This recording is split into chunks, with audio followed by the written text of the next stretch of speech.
नमस्कार students, reading capital academy में आपका स्वागत है। स्टूडेंट्स, आज मूल अधिकार के अंतर्गत अनुच्छेद 20, अनुच्छेद 21 और 22 का अध्ययन करेंगे।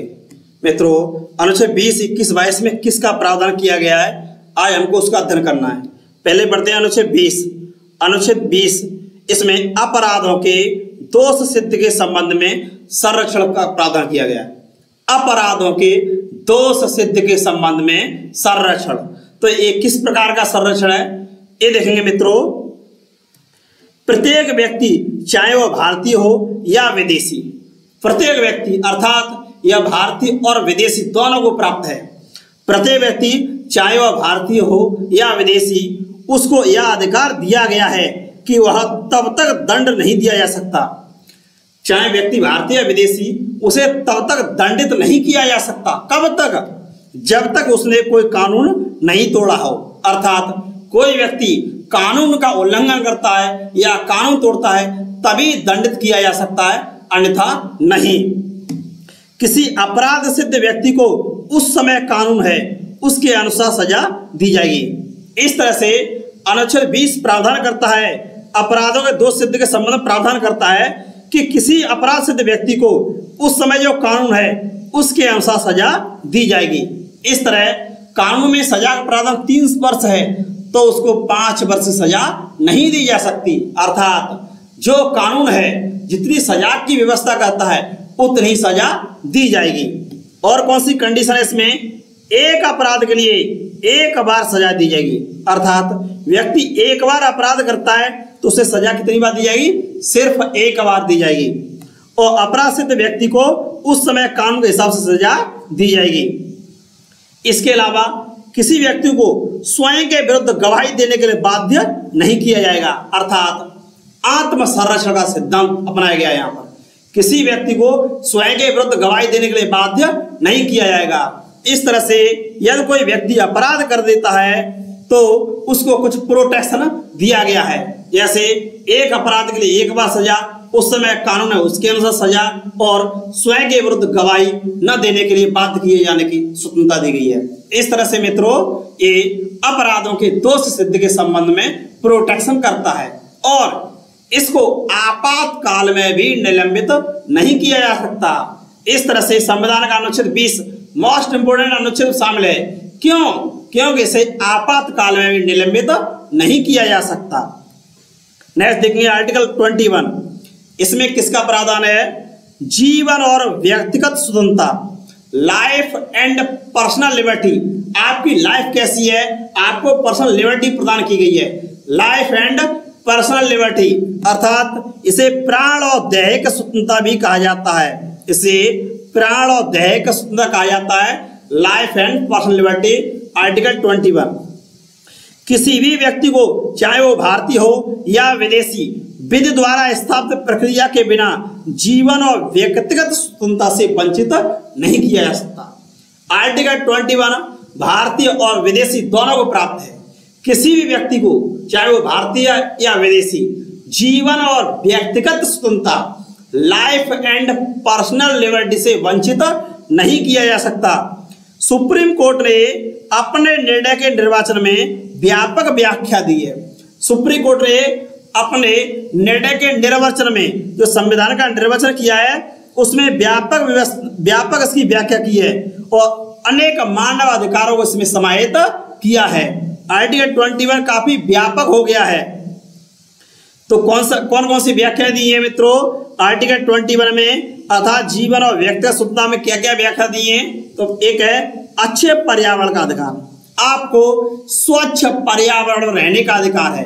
ये लाइफ एंड पर्सनल लिबर्टी से जुड़ा हुआ है, जीवन और व्यक्तिगत स्वतंत्रता से जुड़ा हुआ है। इसी तरह से प्रदूषण मुक्त रहने का अधिकार, स्वच्छ पर्यावरण में रहने का अधिकार, जहां प्रदूषण ना हो, यह भी अनुच्छेद 21 के अंतर्गत आता है। बंधुआ मजदूर न बनाए जाने का अधिकार, इस तरह से किसी भी व्यक्ति को बंधुआ मजदूर नहीं बनाया जा सकता।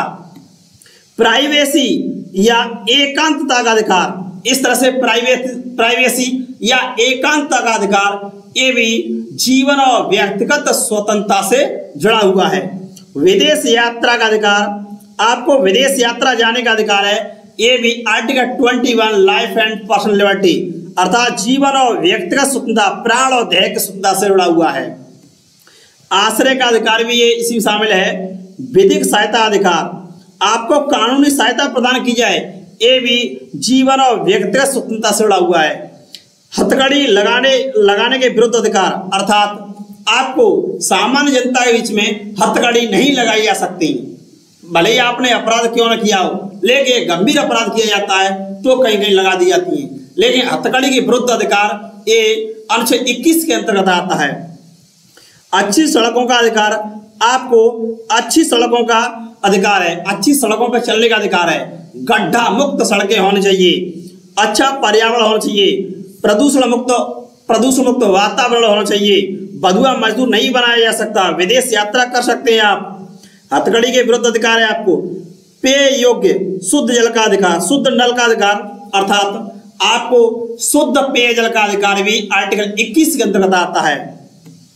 इसी तरह से देखा जाए मित्रों, जीवन साथी चुनने का अधिकार अर्थात आपको शादी करने का अधिकार भी आर्टिकल 21 में आता है। आप शादी करेंगे कि नहीं करेंगे, किससे करेंगे, कब करेंगे, आपका ये पर्सनल राइट है, निजी अधिकार है। जीवन साथी चुनने का अधिकार या शादी करने का अधिकार, ये शादी करने का अधिकार भी अनुच्छेद 21 के अंतर्गत जीवन और व्यक्तिगत स्वतंत्रता में आता है। ठीक है मित्रों, नेक्स्ट देखेंगे आर्टिकल 20 और 21 को आपातकाल में भी निलंबित नहीं किया जा सकता। आर्टिकल 20 और 21 दो ऐसे आर्टिकल हैं, इनको आपातकाल में भी निलंबित आप नहीं कर सकते हैं। अब आर्टिकल 21A देखेंगे मित्रों, तो स्टूडेंट्स 86वें संविधान संशोधन द्वारा 2002 में अनुच्छेद 21A जोड़ा गया, यह शिक्षा का अधिकार है। अनुच्छेद 21A में क्या है? शिक्षा का अधिकार एक मूल अधिकार है। शिक्षा, education to right to education, तो राइट ऑफ एजुकेशन ये क्या है? शिक्षा का अधिकार है। इसे 86वें संविधान संशोधन द्वारा 2002 में अंत स्थापित किया गया था। पहले इसकी व्यवस्था अनुच्छेद 45 में थी। आर्टिकल 45 में कहा गया था कि राज्य नागरिकों को, खासकर बच्चों को, 6 से 14 वर्ष तक के बच्चों को निःशुल्क और अनिवार्य शिक्षा प्रदान करेगा। लेकिन पहले ये DPSP में शामिल था, बाद में 86 अमेंडमेंट द्वारा इसे फंडामेंटल राइट्स प्रदान कर दिया गया। इस तरह से शिक्षा अधिकार ये मूल अधिकार बन गया। अब ये मूल अधिकार बना दिया गया है, 6 से 14 वर्ष तक के बच्चों को निःशुल्क और अनिवार्य शिक्षा प्रदान की जाती है। आप देखें, बेसिक शिक्षा विभाग के बड़े पैमाने में स्कूल खोले गए, उनकी बहुत बड़ी संख्या पाई जाती है। हालांकि कुछ गुणवत्ता की कमी है, तो बेसिक विद्यालय बड़े पैमाने खोले गए, ये शिक्षा का अधिकार के तहत ही खोले गए हैं। 6 से 14 वर्ष तक के बच्चों निःशुल्क और अनिवार्य शिक्षा अनुच्छेद 51 क में मूल कर्तव्य के रूप में शामिल किया गया है। इस तरह से अनुच्छेद 51 क में 11वां मूल कर्तव्य शिक्षा का अधिकार है और 21A में मूल अधिकार के रूप में शिक्षा का अधिकार है। शिक्षा का अधिकार अधिनियम 2009 पारित किया, जिसे 1 अप्रैल 2010 को लागू कर दिया गया। इस तरह से शिक्षा का अधिकार अधिनियम संसद ने कब पारित किया था? 2009 में। 2009 में संसद ने शिक्षा का अधिकार अधिनियम पारित किया और 1 अप्रैल 2010 को लागू कर दिया था। और शिक्षा का अधिकार एक मूल अधिकार है, ये 21A के तहत है और 51 के तहत मूल कर्तव्य के रूप में है। इस तरह से शिक्षा अधिकार मूल अधिकार भी है और मूल कर्तव्य भी है। और 86 अमेंडमेंट 86वां संविधान संशोधन शिक्षा के अधिकार से संबंधित है। आर्टिकल 22 देखेंगे मित्रों, तो इसमें कुल 7 खंड हैं। गिरफ्तारी और निरोध में संरक्षण, आपकी गिरफ्तारी कर ली जाती है तो उसमें आपका क्या संरक्षण होना चाहिए, क्या आपके राइट बनते हैं, ये आर्टिकल 22 से संबंधित है। इसमें अनुच्छेद 1 से 2 में गिरफ्तार किए गए व्यक्ति को अधिकारों का संरक्षण प्रदान किया गया है। अर्थात पहले और दूसरे खंड में गिरफ्तार किया गया व्यक्ति है तो उसके अधिकारों का संरक्षण कैसे किया जाए, इसकी व्यवस्था की गई है। जैसे गिरफ्तार किए गए व्यक्ति को गिरफ्तारी के कारणों को अवगत कराए बिना गिरफ्तार नहीं किया जाएगा। इसका अर्थ है किसी व्यक्ति को गिरफ्तार किया जाता है तो गिरफ्तारी के कारण बताने होंगे, अर्थात उसको गिरफ्तार क्यों किया गया उसको ये जानने का अधिकार है। अपनी पसंद के अधिवक्ता से परामर्श लेने का अधिकार, उसको अपनी पसंद के लॉयर से, वकील से परामर्श लेने का अधिकार है। अपनी पसंद के वकील से परामर्श ले सकता है, अधिवक्ता से सलाह ले सकता है। 24 घंटे के अंदर उसे 24 आवर्स में 24 घंटे के अंदर आने जाने के समय को छोड़कर मजिस्ट्रेट के सामने पेश करना होगा। इस तरह से गिरफ्तारी का कारण बताना होगा, अपनी पसंद के अधिवक्ता से वकील से परामर्श लेने का अधिकार होगा और 24 घंटे के अंदर मजिस्ट्रेट के सामने पेश किया जाएगा। इस तरह से गिरफ्तारी और निरोध में संरक्षण दिया गया है। गिरफ्तारी और निरोध में संरक्षण आर्टिकल 22 क्यों गिरफ्तार किया गया, कारण बताना होता है। इस तरह से मित्रों निवारक निरोध कानून क्या होता है। निवारक निरोध इस तरह से अनुच्छेद 22 के खंड 3 से 7 तक निवारक निरोध कानून की व्यवस्था की गई है। अनुच्छेद 22 के 1 और 2 खंड में अपराध जो व्यक्ति को गिरफ्तार कर लिया जाता है उसके संबंध में अधिकार प्रदान किए गए, लेकिन अनुच्छेद 22 के खंड 3 से 7 तक निवारक निरोध की व्यवस्था की है। ये क्या होता है। निवारक निरोध के अंतर्गत किसी व्यक्ति को किसी अपराध या गैर कानूनी कार्य करने से पहले ही गिरफ्तार कर लिया जाता है।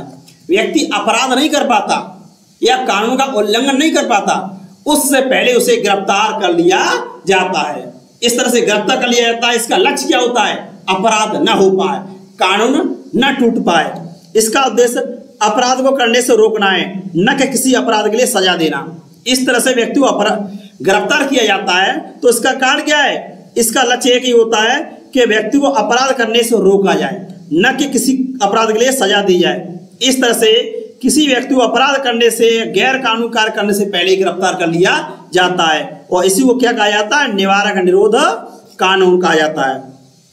यह भारत की संप्रभुता, अखंडता, सुरक्षा, लोक व्यवस्था, जनधन की हानि आदि से संबंधित हो सकता है। व्यक्ति को क्यों गिरफ्तार किया गया है, तो कई कारण हो सकते हैं, जैसे संप्रभुता, अखंडता, लोक सुरक्षा, लोक व्यवस्था और जनधन की हानि।